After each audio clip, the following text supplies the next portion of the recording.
नाज़रीन, आज़ाद कश्मीर जे नए चूंडियल वज़ीर-ए-आज़म फैसल राठौड़ हलफ़ खणी वरितो आहे।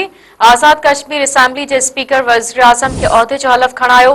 तक़रीब में peoples party chairman Bilawal Bhutto Zardari, मरकज़ी अॻवान Faryal Talpur, assembly member civil ऐं अस्करी अमलदार शरीक थिया।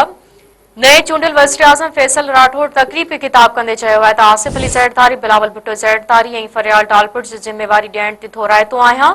जानियुनि जी कुर्बानियूं ॾेई असांजो दिफ़ा करण ते पाक फ़ौज खे ख़राज तहसीन पेश करियां थो।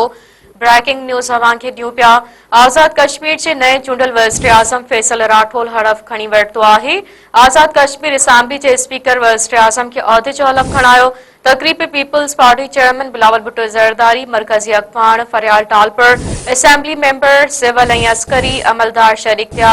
नए चूंडियल वज़ीर-ए-आज़म फैसल राठौड़ तक़रीब में ख़िताब कंदे चयो आहे त आसिफ अली ज़रदारी, बिलावल भुट्टो ज़रदारी ऐं फरियाल टालपुर जो ज़िम्मेवारी ॾियण ते थोराइतो आहियां। जानियुनि जूं कुर्बानियूं ॾेई असांजो दिफ़ा करण ते पाक फ़ौज खे ख़राज तहसीन पेश करियां थो।